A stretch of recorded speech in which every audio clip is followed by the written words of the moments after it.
Good morning sa bawat isa. God is good. All the And time. all the time. God is good. Okay, so, ang ating awitin ay hindi lang siya manatiling awit, kundi yaon ay sinasabuhay natin sapagkat mas mahalaga na sinasabuhay natin yung awitin at kayo naman din yung mga salita ng Panginoon.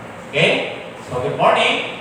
Pagi sa mga sumusubaybay sa atin, good morning sa inyo at lahat ng naririto. Kaya yung ating pinag-uusapan is about church.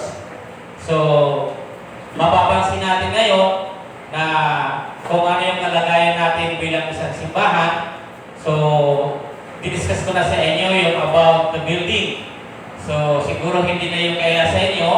And then about our body is the temple of God. And then there is about Jesus as the temple as a people.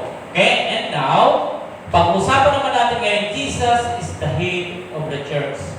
So, ang ating Panginoon ay siya yung ulo ng ating iglesia. Hindi ako dito yung ulo. Okay? I'm here na tinawag ng Panginoon to deliver the words of the Lord para ipaalam sa atin kung ano yung nararapat. Amen? Okay, sabi niya, the church, sabi niya, Jesus is the head of the church.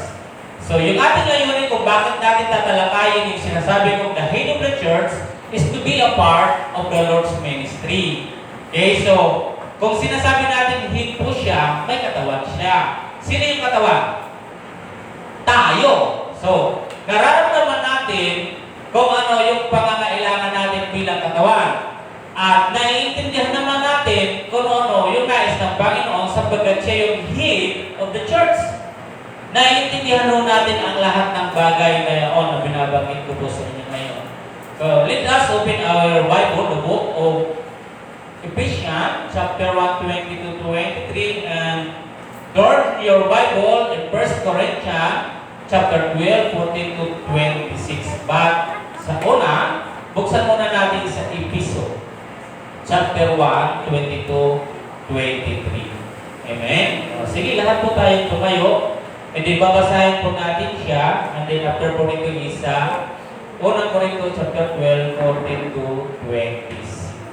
Okay, sa lahat ng may Biblia or walang Biblia, ay kung mayroon tayong opportunity na ilagay po dyan, please, sa ating screen yung ating mga babasahin. Okay? So, sabi niya, sa Tagalog basahin sa mga walang dalang Biblia, pwede niyo po dyan basahin. Sabi niya sa 22, ipinailalim ng Diyos sa kapangyarihan ni Kristo ang lahat ng bagay at siya ang ginawang ulo ng Iglesia. Ito ang katawan ni Kristo, ang kapuspusan niya na pumupuspos sa lahat. Okay? Book of 1 Corinthians, chapter 12, verse 14-26. Okay. So, sabi niya, ang katawan ay binubuo ng maraming bahagi at hindi ng isang bahagi lamang. Kung ang sabi ng paa, hindi ako kamay, kaya hindi ako bahagi ng katawan. Hindi nga ba ito bahagi ng katawan? Kung sabihin ng tainga, hindi ako mata, kaya hindi ako bahagi ng katawan. Hindi na nga ba ito bahagi ng katawan?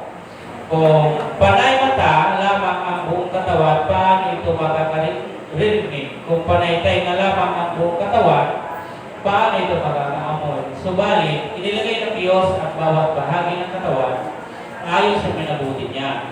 Hindi ba ituturing na katawan kung ito yung isang bahagi lamang? Ngunit ang totoo ay marami mga bahagi, ngunit isa katawan lamang. Kaya hindi masasabi ng mata sa kamay, hindi na kita kailangan, hindi ang ulo sa mga paa. Hindi ko kayo kailangan. Sa katunayan, ang bahaging wari mahina siya pa kailangan. Ang mga bahagi ng katawan na inakala natin hindi gaano kapuri-puri ay pinagkukulan na higit na pag-alaga. Ang mga bahaging hindi likas na maganda ay siya natin pinagaganda. Hindi na ito kailangan gawin sa mga bahagi sa dyan maganda. Nang iayos ng Diyos ang ating katawan, binigyan niya ng higit na karangalan ang mga bahagi hindi gaanong marangal upang hindi magkaroon ng inggitan at sa halip ang lahat ay magmalasakitan. Kung nasaktan ang isang bahagi, nasaktan ang lahat, at kung pinarangalan ang isang bahagi, nagagalak ang lahat. Tayo nangyari. O Diyos, Ikaw o Diyos, ang ulong Panginoon ng Iglesia. Kaya kung kami ay katawan, malawak ang aming pangunawa at nakakaintindi kami sa lahat ng aming ginagawa sapagkat ulo kayo. At ito ay dumadaloy sa amin na sama-sama kami nagkikilos sapagkat kayo ang ulo ng Iglesia. Panginoon, pagpalayan niyo ang mga talatang ito na ang layunin namin ay maging bahagi kami. Hindi kami nahuliwalay sa katawan. Sapagkat ang katawan ay isa. At isa, ulo nito, walang ibang kundi kayo, Panginoon. O Diyos, salamat at sa bawat layunin po namin o layunin ninyo ay may sa katuparan naman din namin, Panginoon. Salamat sa pag-aaral na ito, timely, na sa mga nangyayari man sa bawat simbahan at maging sa amin. Maraming pong salamat. At nakikita din namin kung saan kami mahina at malakas. Lord God, salamat, Panginoon God, sa lahat ng binibigay niyo sa amin with the discerning spirit, Lord. Thank you very much, O God, na kung paano namin nakikita kung saan kami dapat tumuloy sa aming mga pagtuturo na upang maitaas pa ang kalidad ng aming pananampalataya. Pinataas namin ang ilang pangalan sa tayong pangalan na Jesus. Ang lahat ng sabi na, Amen. Tayo lahat ay magkakaroon. Okay, tulad ng binanggit ko sa inyo, ang ating Panginoon ang ulo at tayo ang ating katawan. So hindi puro mata yung ating katawan at hindi lang puro paa at hindi lang puro braso yung ating katawan. Amen ho? Sabi doon sa ating pinasa, kasi Jesus ang ulo ng Iglesia. So kung nasasaktan ng bawat isa. At kung pinapawisan kayo, pinapapawisan lahat. O, diba? So lahat tayo. So, lagi ninyong pagkakatandaan na ang Biblia ay narito. Ang pakay niya, ayusin ang lahat ng ating mga buhay. Okay? So, sa bawat mga ginagawa natin, maging sa simbahan, huwag kayong magtataka kung tayo man ay mayroong mga ginagawa dito, ayun ay karapat-dapat sa Panginoon. Tama po? Kasi, sa buhay natin, hindi naman magbibigay ang Panginoon ng hindi tama. Hindi naman siya magre-reveal sa atin na ipapagawa sa atin ang hindi tama. Ang ipapagawa ng Panginoon sa atin, siyempre, dahil tayo ay katawan, ay dapat gawin natin yun base sa nais ng Panginoon. Hindi base sa kagustuhan ko. Okay? So, dito sa aking binabanggit, you and me ay bahagi sa katawan ng ating Panginoon at hindi yung manigagaya. Diba? Sabi niya, kung saan yung mayroong mahina, dapat pagtutuunan siya ng pansin para siya ay papaganda. Pero yung mga maganda na, maganda na sila, maayos na, so, anong kailangan nila? Mapalakas na lang ang iyong pananampalataya. Tama po? So, bawat isa sa atin. So, dito, sa simbahan natin, even si Christ, sa panahon na naglimos, yung dalawang tao roon, ay nagmayabang at nagmataas yung isa. Dahil mayroon siya. Pero never na in-stop ng Panginoon yung isang pulubi na nagbigay ng dalawa, kusig na buong buhay niya yun. So, lahat tayo, sa ginagawa natin dito as a part of the body of Christ, so, ang concern natin binabanggit, katulad niya, sa isang nagmamataas, sa isang nagmamalaki, ako ay nagtatithe, binibigay ko yung lahat ng ganito. So, alam ba ninyo kung bakit nabalik sa Panginoon yung doon sa mahirap? Sapagkat yung buong buhay niya, binigay niya doon kasi alam niya na bahagi siya ng katawan and never na mapansin po ninyo na pag-istabo siya, wala na siya kakainin mamaya. Sometimes, yung reason natin, siya yung nagsisira sa atin eh. Akala natin, pinagtatanggol natin yung iba, pinatatanggol natin sa sarili natin minsan, dahil alam natin tulad ng isang mayabang na yun, ayaw yung mawala yung kayamanan niya. Diba? Dito sa atin, sa simbahan, Never ko po na pipigilan ang sino mang mas mahirap dito at kunti yung kanyang sahod na magbigay sa Panginoon. Never ko siya pigilan sapagkat yun yung paraan ng Panginoon para siya ay pagpalain. Tama po? Hindi ako yung tao na ipagtatanggol ko sila. Ang Panginoon yung magtatanggol sa kanila at ang Panginoon yung magpapala sa kanila. At wala akong karapatan doon na aking tingnan yung kanyang kaligan ng pamumuhay sapagkat ang misyon na nakakaalam sa kanya. Tama po? Wala tayong karapatan pagsabihan natin ganun yung tao. Dahil katulad ng mayabang na yun, ano kanyang ginawa? Pinagmalaki niya na ako ay ganito. Sa isang katawan, sa isang bahagi, lahat tayo ay matuto tayong tumingin kung ang kalagayan ng bawat isa. Tama ho? Noong nakaraan, kailan ba umalis? Lunis. Inimbay ko ako para mag-speak sa Isabela. Yung sinagayan ko sa sakyan, natutuwa ako sapagkat may tao na hindi na kailangan pag-usapan pa ko ng budget papunta ko. Dahil alam niya, usapin niya para sa Panginoon, yung kinanta natin dito na tapat ang Panginoon at patuloy ang kanyang kabutihan, hindi na argumento sa kanila na pag-usapan ko, bibigay tayo ganyan gano'n. Kung sino yung may pira, binigay nila agad. Alam niyo kung magkano yung binigay? 47,000. Without arguments, without kung ano-ano pa man. Dahil gusto nila, alam nila. Sabi ng binasa natin diyan, si David, binabalik lang namin ito sapagat sa ginawa ninyo sa amin, Panginoon. Alam nyo, hindi po argumento kung mayroon usapan sa amin, lalo sa Panginoon, nakakahiya. Di ba? Nakakahiya. Sasabihin natin tapat ng Panginoon, tapos ganun yung ginagawa natin. So, tingnan nyo mga kapatid, magpunta namin. Wala pong atubili. Pastor, magkano kailangan ninyo? Kung gusto natin gawin isang bagay, magagawa natin.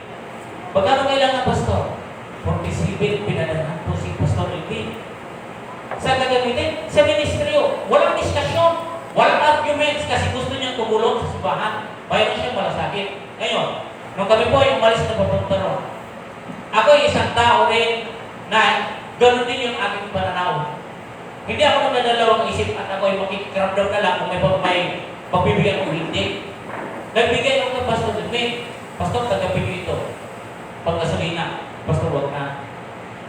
Hindi ako yung tipong tao na nakikiramdam lang. Hindi ako ganoon. Kasi sumakay ako dito, gusto ko magbigay.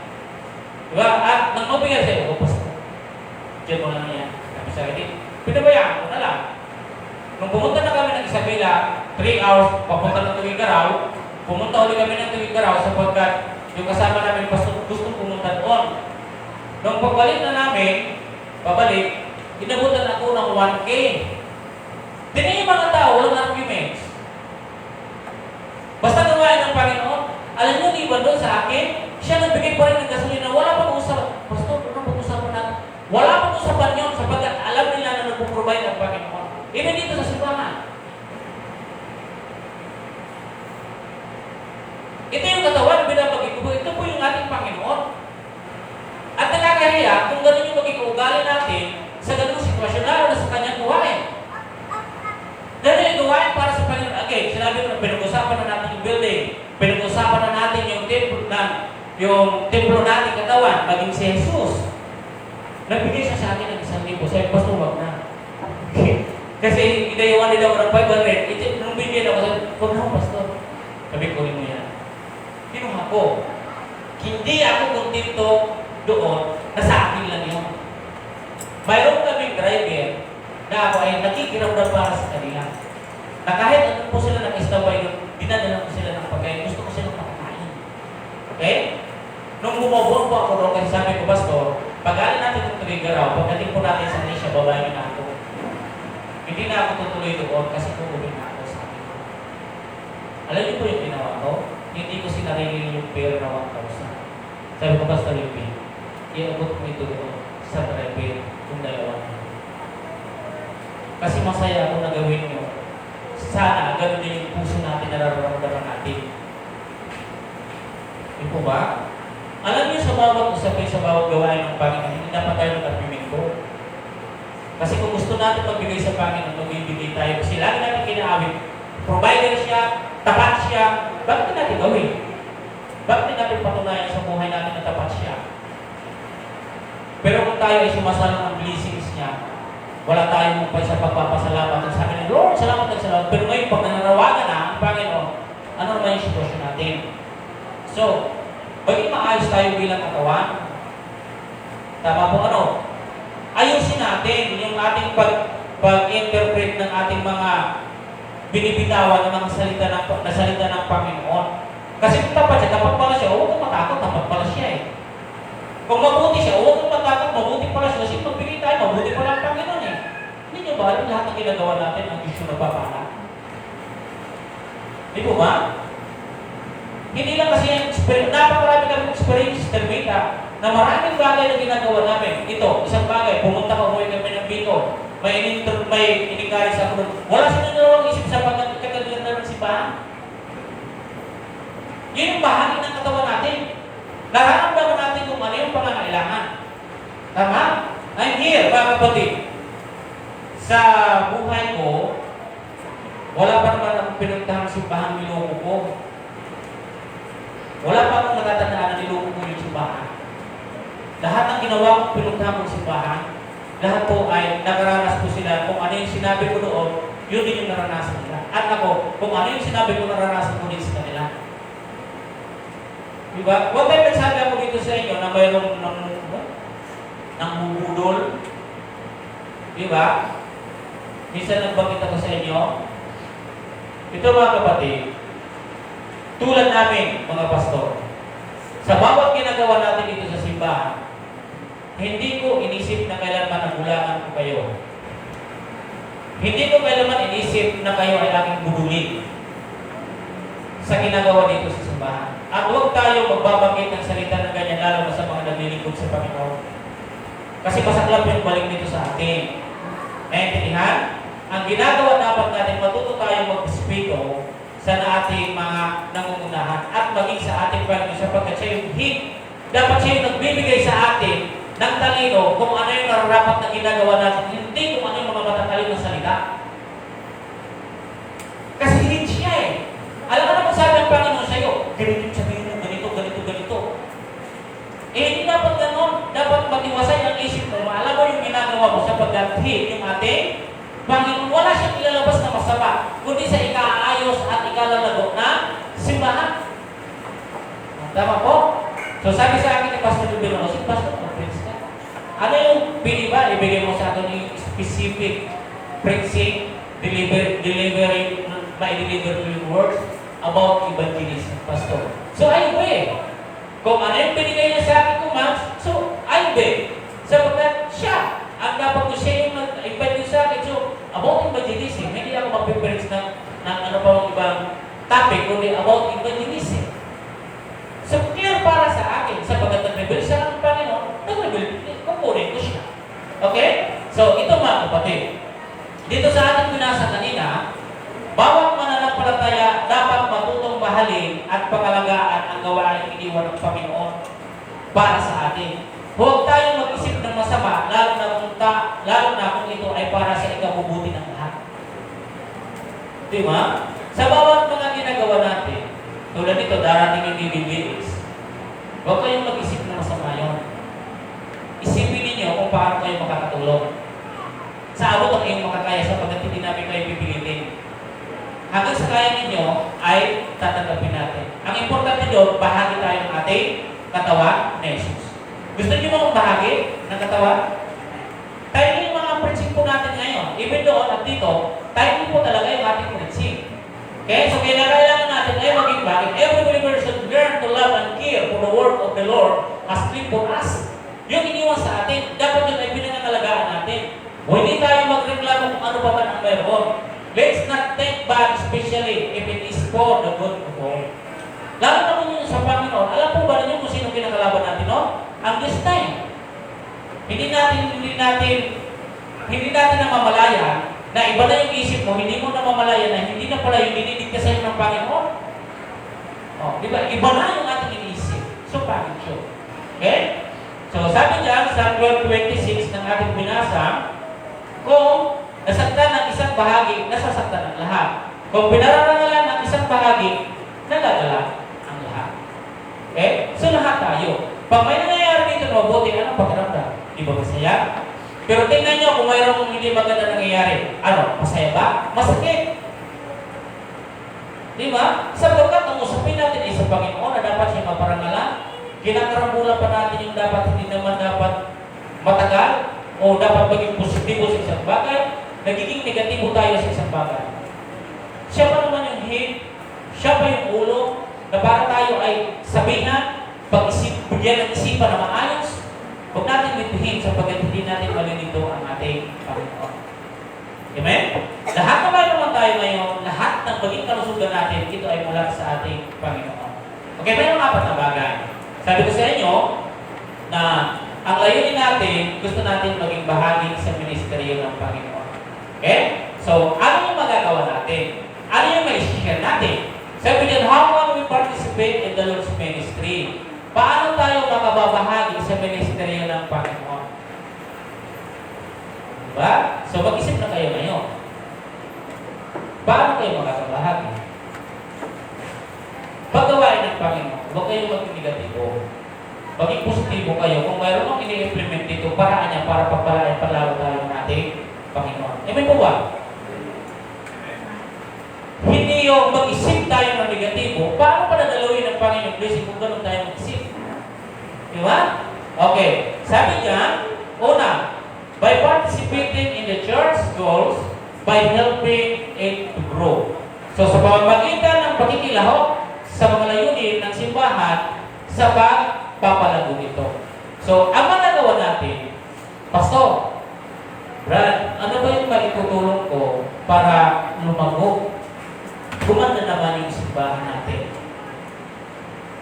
Ganun dapat yung ating sinasabi. Hindi yung nag-a-against tayo kung ano yung ating gagawin. Kung hindi mo kaya, wala tayong magagawa. So, mayroon man may kaya, ipagawa natin to. Okay? Manpower or financial, ikaw ay magsubukan. Problema tayo sa lahat dun eh.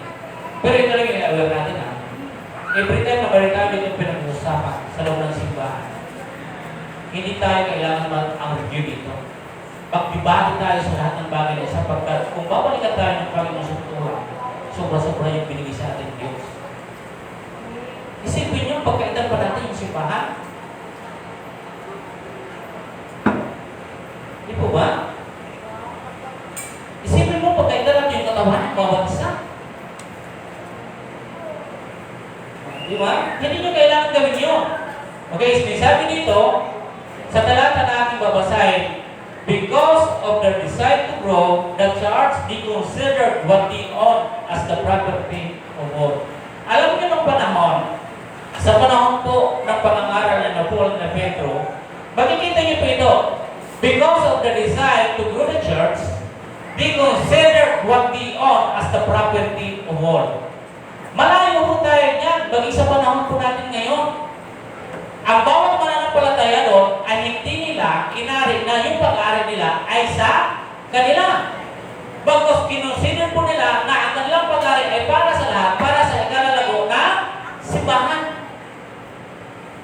One time, nagsabi ako doon sa aking kapatiran, si Brother Tuloy, matagal ko na po yung kasama doon sa ministry sa dito. Like Brother Tuloy, yung CR dito ang pangit. Hindi yung siya masiaran. Walang umong. Ang tagal-tagal na yun dyan, nakakita siya. Nagkakahiya naman sa atin lahat. Dito sa mga babae, lalo na walang iiyak.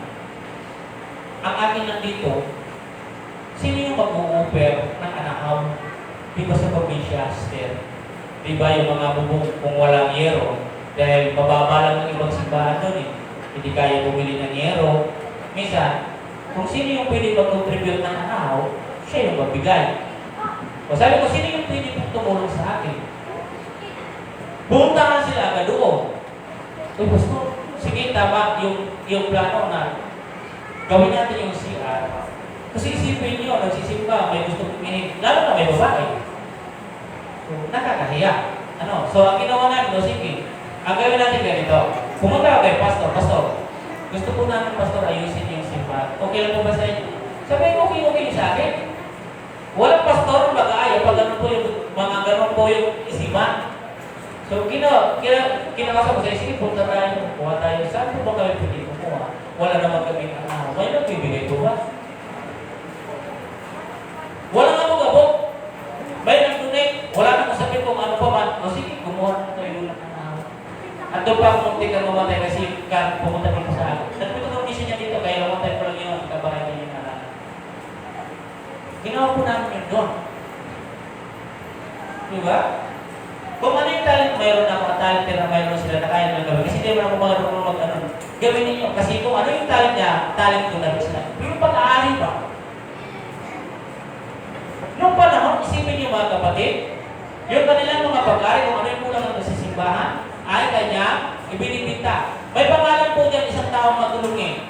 Pag may alam siya, may kailangan ng simba, no, o ito. Binta niyo to. O, tingnan niyo po yung Acts 4:32 to 36. Basahin niyo para hindi kayo yung baguhin ninyo makalimutan. Ang taong patulungin dito ay si Jose. Ang Libit at taga-Chipre, kaya Bernabe ang tinaguri sa kanya ng mga apostol. Ibig sabihin, matulungin. Ipinagpili niya ang kanyang bukid at ibinigay sa mga apostol at pinagbilihan. Kayo, kaya ibigay sa akin yung pinagbilihan. Kung may duda kayo sa akin, palagay niyo kaya yung ibigay. Hindi nyo kaya yung ibigay. Pero dahil sa mga tao na yan, tingnan niyo po yan mga kapatid. Diba? Wala dalawang isip na ibigay yun para sa gawain ng Panginoon. Kaya tinawag po siya matulungin, si Bernabe. Lahat sila doon ay nagsasama-sama para sa ikalalago ng simbahan. Sabi, the enthusiasm of wanting to serve the Lord and growth shows to age. Ay, pangalawa na yan ah. Salitarin muna tayo. Salitarin muna tayo. Okay, because of the desire to grow the church, they consider what they own as the property of God. Alam mo mga kapatid, dahil ko ibinabagay, ang lahat ng binibigay sa atin na blessing ng Panginoon, binibigyan ka niya, hindi lang para sa iyo. Sa totoo lang, nagiging makasarili tayo. May gustong ipagawa sa atin, sometimes ayaw natin ipagawa sapagkat ang tingin natin sa atin lang yun. Palagay niyo, mabibigay yung hit natin na gano'n na. Kaya kung nang inaabutan ng bagay na ganyan, para mabigyan mo din yung iba, o yung suportahan mo, yung gawain ng Panginoon. Di po ba? So, nung panahon mga kapatid, ay galing yung ginagawa. Bakit sa panahon ngayon hindi po ba yung pastor? Kaya din, na dapat ginagawa natin.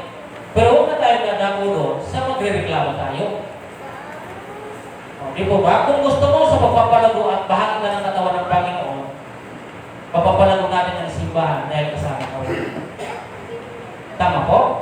Hindi dito pipiling ikasi si sister ikasi si pastor Lahat ng pamangkitin po natin, pupunta po yan sa atin lahat dahil sana tayo ay katawan.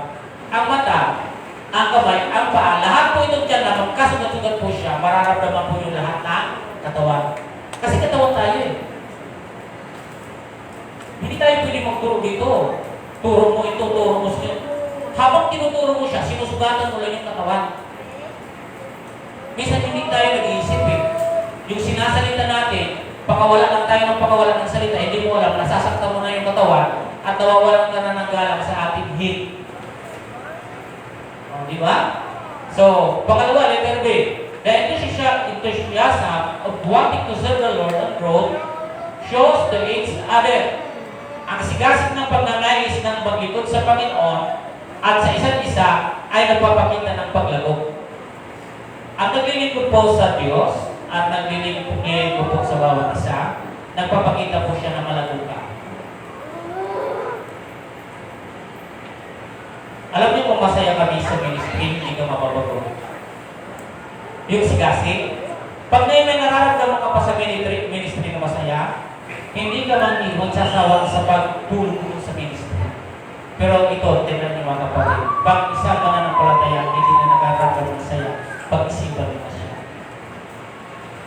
Hindi ka na masaya sa ministry mo. Ang kadalasan mga lumalabas pag hindi na masaya, reklamo. Lahat against, lahat oppose. Hindi na kasi siya masaya. tingnan niyo yung mga masayahin lang sa gawain. Tapos kung yung gawain, andun lagi. Kasi masaya siya. Kahit maliit yung kanyang itutulong, sa Panginoon malaki yun. O diba, anong sinabi po dito? Sa Acts chapter 2, 43-47, ano naman ang kanyang sinabi? Ang sinabi niya dahil sa maraming hiwalang yung nagawa sa pamamagitan ng mga apostol, naghari sa lahat ang magkahalong pitagan at takot, at nagsama-sama ang lahat at sumampalataya at para sa lahat ng kanilang karahiyan. Ipinagbili nila ito, ang pinagbilihan ay pinamamahagi sa lahat ay sa pangangailangan ng bawat isa. Araw-araw sila ay nagkakatipon sa templo ng pirapiraso ng tinapay sa kanilang tahanan at nagsasalusan masaya ang kalooban. Nagpupuri sila sa Diyos at tinalugdan ng lahat ng tao. Bawat araw ay idinarugdan sa kanila ang ng Panginoon ang mga inililigtas. Diba? Ito yun. Kung gusto mong lamugay yung simbahan, marunong kang maging masaya sa ginagawa mo. Pero tingnan yung mga tao na wala ng saya. Tingnan yung mga kapatid. Kahit tingnan ito sa atin. Makikita mo yung wala ng saya sa paglilingkod. Lagi na lang namin nakikita. Lagi na lang may pinupuna. Kasi hindi na siya masaya. Nandito tayo to encourage. Maging masaya ka sa paglilingkod. Ano man yung sitwasyon, ano man yung kalagayan natin lahat. Maglingkod tayo ng mahusay. Maging masigasig ka. Tama po? Wala pong busis yung simbahan. Hindi ito magsasalita. Kung ano yung kanyang nararamdaman at kung siya ay nasasaktan, kung natutuwa sa atin. Alam niyo po kung sino yung magsasalita dito? Yung tinalaga dito ng Panginoon.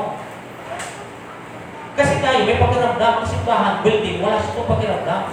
Pero kung ito yung gusto magsalita, marami po po sa atin ang building nito eh. Di po ba? Hindi naman kasi ito nakakapagsasalita.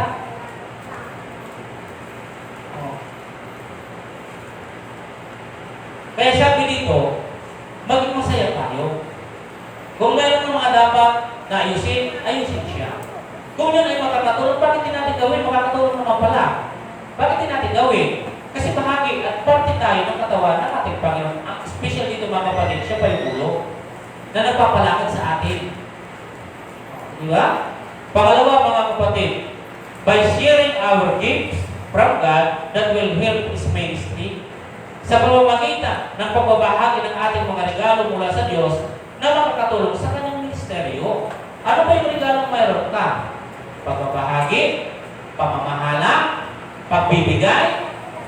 Maging masaya ka sa ginagawa mo kung anong mayroon ka.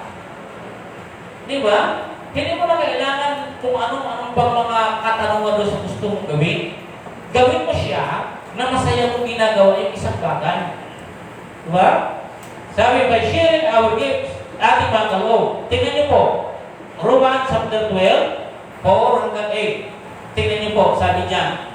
Okay? First, sabi, the body is made up of different parts and has different functions. Yes.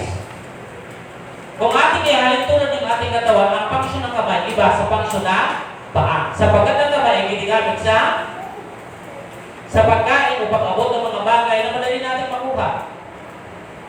Ang paa naman, ang kanyang gamit is para ilakad, itakbo. Kung mayroon kang gustong habulin, habulin mo sa pamagitan ng paa. Pero ngayon, tingnan niyo mga kapatid, minsan pinagkaitan ng paa, pero yung ginagamit na paa ay ang kamay. Kasi lahat kasi may bahagi.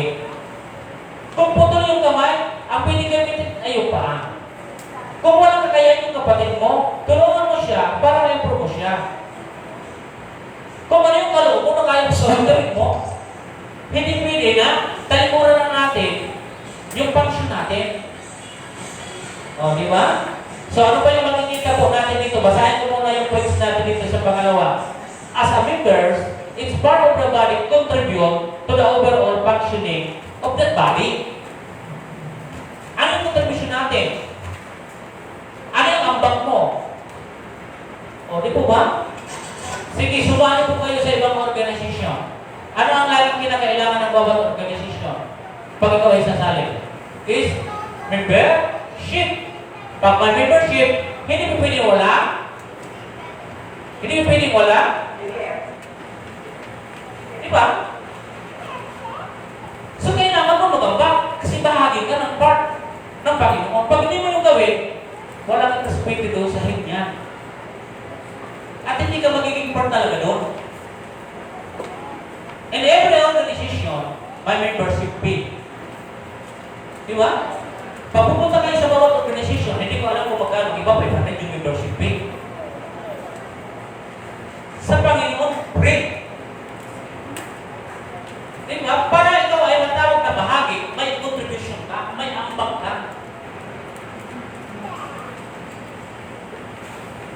Kung gusto mo maging bahagi. Di ba? And then ang sabi niya, sa letter C, also avoid this agreement, especially if it's for God, and don't come to the point where we no longer respect Him. Ito yung iiwasan ko sa mga ganitong bagay. Yung isang bagay, imbis mapadali sa positibong mga pag-iisip, minsan napupunta tayo sa argumento na hindi na natin na-respeto yung ating hit, yung ulo. Yun yung nakakalungkot. Magsakit. Hindi ko magsasalita ng building. Sino magsasalita? Lahat ng may malasakit dapat dito magsalita. Di ba? Kaya lang nabigyan ako pagkakataon para magsalita dito, kaya ito yung sinasabi ng Biblia. Huwag na humantong sa ganun pa na mabating na yung punto na hindi natin ginagalang ang ating panig sa ating mga arguments. Minsan yung mga arguments natin, alam niyo kung ano po, nagpapalusot na tayo kung ano yung gusto natin palusutin. Hindi dapat gano'n. Respect the church. Respect the head of the body.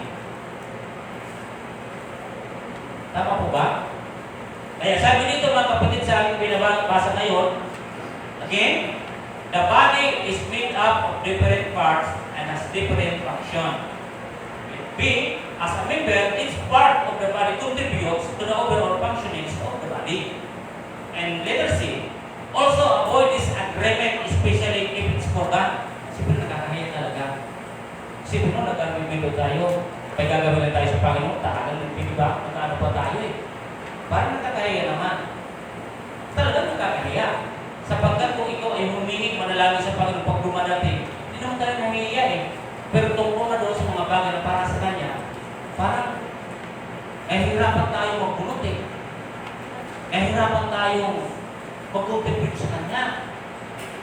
Sa tingin po ninyo, sa mga pag-iisip po natin, di ba nakakahiya? Nakakahiya talaga. Di ba natin siya nakikita, pero nararamdaman po natin yun. Nararamdaman natin yan.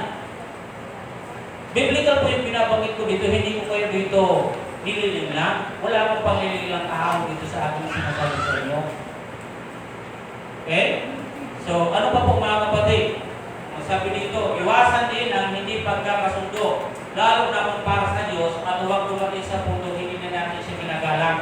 Alam niyo, minsan, sa argumento, nagkakasigawan eh. Mas mabuti, hinintog na lang. Kasi kung hindi kayo mag-agree, huwag na lang. Kasi hindi na, nakakalungkot na. Isipin nyo, Christian ka, katawan ka, body of Christ ka, tapos gano'n yung mga reaksyon natin. Ipagit yun. Dihinto siya. Okay? So, para maging maayos na lang. Okay? So, pangatlo mga kapatid. Number 3 point. By not despising every part of the body, but strengthening every part of it. Okay? Ang ibig ko pong sabihin mo dito mga kapatid, ha? Alam niyo mga kapatid, sa part ng body, minsan may mga tao talaga pag magsalita, kung manghamak ng tao, grabe. Ano, Brother Ryan? Nagsuot ka lang ng damit ng ganito, sasabihin sa'yo, ang ganda ng suot niya, pero wala yung pera. May pera ka pala, bakit hindi ka bumili ng damit na para mapuna ka rin? Eh, ayaw mo mabuwasan yung pera mo eh. Kaya ayaw mo bumili. Pag makapuna, grabe. Ang sakit sa katawan ng ganung-ganung bagay. Pasalamat ka, nakapagpurma siya. Sarili niyang pera, hindi ginakaw. Di po ba? Ayaw dito sa katawan natin na mayroong ganyan na ugali. Na dapat purihin mo siya. Katulad nung nakaraan si Brother Nundel, ang ganda ng suta. Di ba? So makita nyo, di ba sabi ko sa inyo noon, magpurma naman kayo. Kasi sino lang naman yung bibilihin yung damit? Dapat bakit tayo sa may magandang suit? Gano'n na, suit niya, pero walang pera. Oo nga, ikaw nga, may pera ka, hindi ka naman nakabili. O, di ba? So, alam mo kung babalik tayo sa mga ganong mga bagay, tayo may problema talaga eh. Na dapat natin ngayon pag-isipan ito. You are a part of the body of Christ. Na nakakatulong ka para mapalakas yung body of Christ. Hindi ka dapat papahina. Hindi ka dapat yung pinagmumulan ng kahinaan ng body. Okay? Anong sabi dito? Sa pamagitan ng hindi paghamak sa bawat bahagi ng katawan, kundi pagpapalakas sa bawat bahagi dito. Ikaw ay narito sa part. Ikaw ay nasa body of Christ. Hindi para manira. Ito ha, mga mananampalataya. Huwag sana kayo paparatakan ng marites sa labas. Naintindihan po ninyo? Alam ninyo, hindi ko tatago sa inyo, mayroon na akong naririnig sa inyo. Isa dito sa inyo, pero hindi ko pa pamananan. Pasakit ko na dapat hindi kayo napaparatakan. Nakikita dapat sa inyo ang pamumuhay ng isang Kristyano. Hindi napaparatakan ng marites. Ako sa totoo lang, prone po kami sa mga chismis na mag-ingina. Ang masarap dito kung nalalaman pa namin, hindi sa mananampalataya, nalalaman pa namin sa di mananampalataya. Ingatan nyo. Sinasabi ko sa inyo ng totoo, kaya hindi talaga ito ating pinag-aaralan. Di ba masakit? Pastor nyo dito, tawag ng pastor nyo dito, tapos may marinig kami na gano'n, galing pa sa believer. Kayo, may narinig kayo sa amin? Kasi bahagi kayo ng katawan. Ayaw namin na kayo ay masaktan. Sana kayo din yung turing ninyo sa amin na pinadala kami dito ng pera na mayroon kayong pag-espiritu para sa amin. Kasi bahagi mo tayo ng katawan.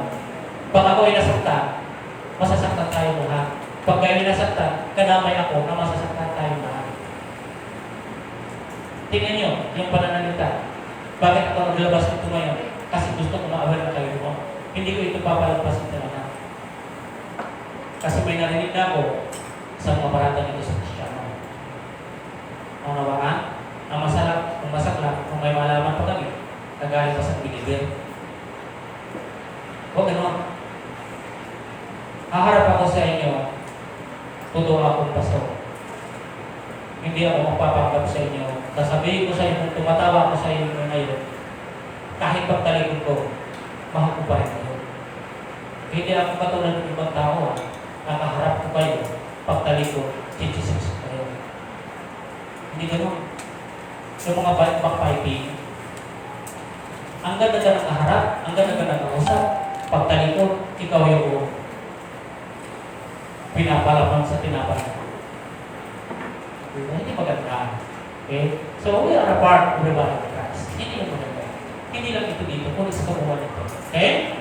Sabi dito, be patient in the performance of our duties. Ang dapat natin ginagawa dito, sa pamagitan dito, ang palitan natin yung paghamak. Gawin mo na lang yung tungkulin mo. Di ba? Tingnan niyo po yung sinasabi ko sa 4:16. Kadalasan hindi ko na mabasa ha. Basahin niyo po kung hindi ko na mabasa po. Be patient in the performance of our duties. Okay? So sabi diyan na binabanggit yan sa atin. Maging mahusay tayo sa paggawa na lang ng duties natin. Kasi part ng bahagi ng katawan. Ang kalikutin mo, yung katawan mo paano mapalago. Huwag natin kalikutin yung mga buhay ng bawat tao. Hindi yun. Kundi kalikutin mo kung paano mo ayusin, paano mo mapanubaling mapalakas ng body of Christ. Kung pag-ailaman yung may buhay ng may buhay. Kasi hindi maganda. Gampanan mo na lang yung tungkulin mo. Okay? Anong sinabi po sa Ephesians? Sa Ephesians, sabi diyan, chapter 4, verse 16, ito yung kanyang nababanggit. Okay? Ephesians chapter 4, verse 16. Sabi niya dito, sa talata, sa pamamagitan niya ay nabubuo ang katawan mula sa mga bahaging pinag-uugnay-ugnay, kaso-kasuan, at kung maayos na gumaganap ng tungkulin ang bawang bahagi, ang buong katawan ay lalaki at lalakas sa pamagitan ng pag-ibig. Ano lang yung pag-ibig eh? Diba? Kung mahal mo ang katawan, wala kang gagawin kasilaan. Diba? Mahal mo eh. Pinag-uugnay-ugnay tayo. Ang kasiraan po nitong kamay na ito, kasiraan po ng buong katawan. Ang kasiraan o kapintasan po ng paa, kapintasan po yan ng buong katawan. Tama ho? Ang masaklap doon, nagkakaproblema tuloy ngayon, yung hit natin. Dahil sa hindi magandang pagkakaugnay-ugnay ng lahat, napupunta doon sa kapartangan ng pagiging Kristiyano natin. Di ba? So, ano pa po yung pangalawa? Be appropriate in speech to benefit the listeners. Ito yung ingatan ninyo. Sana naman, yung mga sinasalita natin ay angkop at napapakinabangan ng mga nakikinig. Hindi yung pinagtatawanan pa natin yung mga pinagkikwentuhan natin. Diba? Ang daming mga kwento ganito eh. Ang masaklap dito, ito ingatan talaga ninyo o natin. Kasi hindi lahat ng kausap natin believer sila. Pakinabang ba yung sinasalita mo o yun ay nakakasakit? Nabasahin ko sa inyo ha, Ephesians 4:16. Sabi sa 4:16, sabi niya, 4:16, hindi, Ephesians chapter 4:20-29. Sabi niya, ang magnanakaw ay huwag ng magnakaw. Sa halip pagtrabaho siya, gamitin ang kanyang kamay sa anumang gawaing marangal upang may maitulong sa mga nangangailangan. Huwag kayong lumapit ng masamang pananalita, sikapin lagi na ang pangungusap ninyo yao, baka bubuti at angko sa pagkakataon upang pakinabangan ng mga nakakarinig.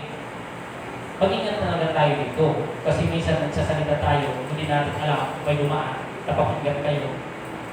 Hindi, anong nangyari no? Pakinabang pa ba yun? Hindi nga yung pakinabang. Tinuring pa tayong Kristiyano. Pag-usapan nyo halimbawa sa sister, o pag-usapan nyo sa pastor, tapos may nga natin ito, ito na. Pinag-didiskatihan ito yung pastor o yung sister nila. O diba? So, hindi siya maganda. O. Tulad dito, sabi, yung magnakaw, huwag na magnakaw. Diba? Gamitin yung nararapat kung anong dapat gamitin. Magtrabaho ng ayos. Diba? Pag dito, sinisigurado ko sa inyo, dito sa gawain ng Panginoon, lahat dito na bagay na mayroon ko. Ayan. Lagi ko yung sinasabihan, sila yung may managot, sila yung mga treasurer natin, sila yung lahat dyan. Kaya kung kayo man ay gusto magtutubog sa akin, hindi kayo abubog sa akin. Hindi niya ko dito nakita kung mga pera niya, dala niya abubog sa akin. Kasi maging crowd pa yun sa akin, mapagkatahan tayo ng gano'n. Diba? So, dito, again na, ingatan ito. As a part of the body of Christ, baka yung mga sinasalita natin dyan sa labas, hindi nakapagpapakinabang, nakakasakit na kayo ng damdamin. At yung taong gusto manubalik dito sana sa simbahan, hindi makapanubalik dahil sa nakikita sa atin. Okay? Then sabi dyan, be helpful in carrying burdens. Di ba? Sabi dyan, natuparin natin yung utos o utosan ng Panginoon na tumulong. Okay? Ang pagtulong ay pagtupad po ito sa utos ng ating Panginoon. Pero pag hindi mo natin ito ginagawa, nilalabang mo ang utos niya. Puntahan niyo po yung Galatians, letter C. Patapos na naman din tayo. Galatians chapter 6, verse 2, 8, 9, and 10. Okay, sabi niya, verse 2, magtulungan kayo sa pagdadala ng pasanin at sa ganitong paraan ay matutupad ninyo ang utos ni Kristo. Pero kung ikaw, hindi tumutulong, burden to burden, you're not willing to support, hindi mo sinusunod yung utos ng Diyos. Sinusunod mo yung gusto mo. Verse 9, sabi diyan, kaya huwag tayong magsawa sa paggawa ng mabuti. Pagdating ng takdang panahon, tayo'y mag-aanay kung hindi tayo magsasawa. Then, samantalahin natin ang lahat ng pagkakataon sa paggawa ng mabuti sa ating kapwa, lalo na sa mga kapatid sa pananampalataya. Alam niyo, mayroon pang special. Mismo yung pananampalataya. Kasi tayo, andito na tayo sure yan na magkakasama tayo kahit pumunta tayo sa langit, pamatay man tayo, kasama tayo lahat. Pero hindi din pinapaliban nito na gumawa ko pa rin ng mabuti sa kapwa mo. Diba? Sa hindi mo kapwa mananampalataya. Diba? So, burden to burden. Kaya ako dito sa inyo, mga kapatid, bilang bahagi ng katawan, magtulungan tayo. Magtulungan tayo kung ano yung pwede natin gawin natin. Okay? So, lagi lang dapat yung saya ng buhay ninyo, naririyan, masaya kayo na gawin ng isang bagay para sa Panginoon. Kasi alam naman natin, mag-isipid ibinabalik lang namin Panginoon yung binigay niyo sa amin. Sana maging ganun sana yung ating ideya. Kung ano mang mayroon tayo, ano mang mayroon pang kailangan yung simbahan, gawin na lang natin. Masaya para sa'yo kasi burden itong ginagawa natin. Amen? Okay. Panghuli, mga kapatid. Pang-apat. By sharing our goods, God feed the mind of the Lord. Sa pamagitan ng pagbabahagi ng ating mga iniisip, nakma sa isipan ng Panginoon. Ito, minsan, nag-iisip tayo ng sarili natin. Amin naman yung sa hindi, totoo yun. Kayo din mismo yung sasagot ng binabagi ko ngayon. Di ba? Minsan ang iniisip natin makasarili. Nag-iisip tayo ng sarili lang natin. Tingnan niyo mga kapatid, alam niyo kung bakit nagkakaganon? Hindi naging parehas yung isip natin sa Panginoon dahil mayroon tayo ginagawa ng hindi maganda. Yung lakad natin, bakit hindi siya nagiging tuwid na katulad ng Panginoon sapagkat ibang kalasip talaga yung lakad natin. Pero simple lang hinihingi ng Diyos sa'yo. Sabi diyan, by sharing, sabi diyan sa pamamagitan ng pagbabahagi ng ating mga inisip na kumasa isipan ng Panginoon, ito dapat yung gagawin natin. Maging angkop ang ating isip kapag lagi natin hinahanap ang Diyos. Hindi talaga siya nag-aangkop pag malayo mas sa Kanya, pag hindi mo na siya hinahanap. Nag-iisip ka ng sarili mo. Dinidipinsa mo yung sarili mo sa mismo mong iniisip. Tingnan niyo mga kapatid, our mind will be filled when we always ask God. Sa Isaiah 55:6-9, ano sinabi ng Panginoon? Come to me. Sabi, lumapit kayo sa akin habang ako ay malapit pa. Basahin po ninyo. Kung mayroon po kayong Biblia, huwag niyong pakakawalan yung mga binibigay ko po sa inyo. Sayang. Hanapin si Yahweh samantalang siyang nakikita, siya ay tawagin habang malapit pa. Ang mga gawain ng tao masabay dapat magtanda at ang mga likoy dapat magbago ng maling isipan. Sila naman lumapit kay Yahweh upang habagan at mula sa Diyos. Matatamo nila ang kapatawaran. Ang wika ni Yahweh, ang aking isipan ay diniisipan at magkaiba ang ating daan. Diba? Kaya nagkakaproblema tayo kasi yung isip natin talaga bahay sa isip ng Panginoon. Ayaw natin ibigay sa Kanya yon. At yung daan natin, kasi matalino tayo, gusto natin, tayo yung dapat nasusunod sa daan natin. Hindi ang Diyos. Kaya sabi dito kung Yahweh, ang isipan ko ay hindi ninyo isipan. At ang aking daan ay hindi ninyo daan. Kailan siya mangyayari? Talikuran nyo. Talikuran ko ang kasalanan. Magbago ako. Para maging gano'n yung isip ko sa Kanya. Di po ba? Sabi diyan, so para maging akma sa isipan ng Panginoon. Pero hanggang natin hindi inayos, hindi po talaga natin makukuha yung gusto ng Panginoon. Yung gusto lagi natin, kaya nagkakaroon siya ng problema. Pangalawa, our mind will be in order when we abide in God.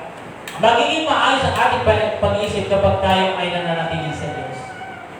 Diba? Yung isang bagay na pinag-uusapan, pag ikaw ay naka-abide sa Panginoon, magiging maayos yun. Pero tingnan nyo, pag hindi talaga naka-abide, wala pa siyang connection sa Diyos. Tingnan mo lahat ng sasalitaan mo, mag-iba siya. Parang lumalabas na parang naninibago talaga sa iyo ang iba, bakit ganun siya magsalita? Kaya hindi naman intindihin. Kasi hindi naka-abide. Di ba? Sa isang naglilingkod sa Panginoon, dahil alam ko, ang lahat ng anak ng Diyos ay matalungin. Pag siya nag-abay, madali niya yung maintindihan. Di po ba? So, sabi niya, sa aklat na, if you remain in me, and my words remain in you, ask whatever you wish. Tama po ba? O kung kayo ay nakabay, kung ikaw ay nakaupo doon, bibili ka lang ng magandang isip ng Diyos eh. Okay, panguli. Our mind will be fit when our faith is strong. Okay? Tingnan yung mga kapatid. Sa buhay natin, yung bawat iniisip natin, sana ay maging maayos siya. Kung mayroon kang pananampalataya talaga, kahit ano pang gawin yung simbahan, kahit ano pa yung request ng simbahan dahil may pananampalataya ka, patunayan mo. Tama ba? Huwag natin tutularan ang alon. Tama po, basahin po natin yung James. Sabay-sabay tayo, basahin natin chapter 1. James chapter 1, 6 hanggang 8. Sabay-sabay po tayo, basa kahit nakaupo lang kayo. 6 hanggang 8. Nakuha niyo na po? 1, 2, 3, go! Subalit ang humihingi dapat na mananalig at huwag mag-alinlangan, sapagkat ang nag-alinlangan ay parang alon sa dagat na tinataboy ng hangin kahit saan. Huwag basang tatanggap ng anuman mula sa Panginoon ang taong pabago-bago ang isip at di alam kung ano talaga ibig. Naranasan niyo ba ito? Kahit mismo doon sa simbahan, di ka rin maintindihan. Kasi bago-bago ka ng isip. Huwag tayong maging katulad ng alon. As a body, as a part of the body of Christ, siya yung ating ulo na hindi kailanman siya magbibigay sa katawan ng walang sustansya. Lahat ng binibigay ng Panginoon nagpapalakas at nagbibigay ng sustansya at susundin lang ng katawan. Ng bawat bahagi ng katawan, susundin yon kung ano yung nararapat. Dahil siya ang nagdidikta. Kaya sa ating pagtatapos, mga kapatid, every part of the body is concerned. Bawat bahagi ng katawan ay may pag-aalala. Kung ikaw ay bahagi ng katawan, mayroon kang pagmamalasakit. At di mo pumabayaan yun, mayroon kang pag-aalala. Pangalawa, every child of God cares. Okay? Ang bawat anak ng Diyos ay nagmamalasakit. Clear yan sa inyo? Pag ang anak ng Diyos ay nagmamalasakit, clear yan. Kung hindi siya anak ng Diyos, hindi ko na yung sasagutin. Basta alam ko, ang pananampalataya o ang anak ng Diyos ay nagmamalasakit siya, nag-aalala siya sa kalagayan ng bawat katawan. Pangatlo, every believer has love and concern for God's word. Ang bawat pananampalataya ay may pagmamahal at pagmamalasakit sa gawain ng Diyos. Do you believe that? Diba? Mayroon kang malasakit eh. Kung ano man yung gusto gawin na nararapat para sa Diyos, may malasakit ka, may pag-aalala ka, at handa mong tulungan.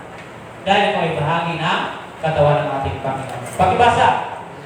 1 Corinthians 12:27. Ngayon, kayo ang katawan ni Kristo at bawat isa ay mga sangkap. Tayo ngayon ay katawan at tayo ay mga sangkap.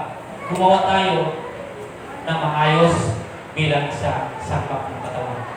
Huwag sirain yung katawan, kundi buuhin yung katawan. Santiago 1:22. Dapat ba maging tagawang patupad kayo ng salita at huwag tagapakinig lamang na dinadayan ninyo ang inyong sarili.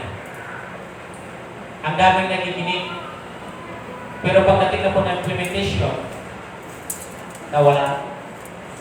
Kaya ang nangyayari, dinadaya lang natin yung ating mga sarili. Nagsasabi tayo, mahal natin ang Panginoon, tapat siya, siya ay nagpapalang provider siya, pero tingnan natin sa ating mga ginagawa, doon natin makikita kung talagang totoo na yung sinasabi natin. Tama? Huwag tayo mamuhay sa salita. Mamuhay tayo sa mga ginagawa natin. Amen? God is good? And all the time, God is good. Tayo po'y manalangin. O Diyos na makapangyarihan sa lahat. Naririto po kami, Panginoon, God sa inyo. Alam namin na kayo, Diyos, ang ulo ng Iglesia. Kami yung mga katawan.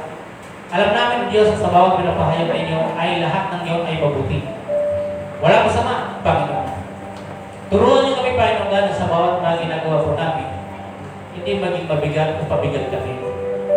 Kundi maging kagaan kami, Panginoon, sa lahat ng aming ginagawa. Tanggalin niyo po, Panginoon God, yung mga negatibo sa isip namin.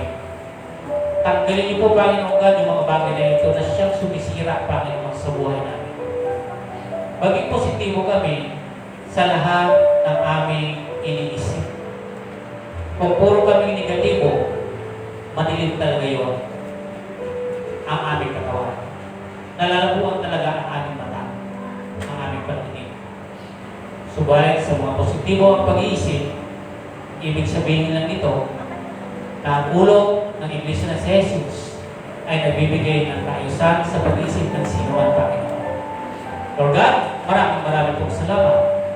Pagpalain niyo na maging malinaw yung aming isipan, maging positibo kami sa lahat ng bagay ng aming ginagawa, lalo na dito sa inyo, Panginoon. At patawarin niyo kami, Panginoon, kung mayroon bang kami nalaman sa inyo, bagay na kung saan ninyo nagugustuhan, ipagpatawad niyo po, Panginoon. Sorry, Lord, narito din kami, O Diyos, na nais namin lumakad, tumulong, bahagi ng ministry ninyo, Panginoon. Tulungan niyo kami, Panginoon. Alam namin na kayo ang Diyos na nagbabawi ng lahat. Pagpalain niyo ang katawang ito. Kayo ang ulo namin,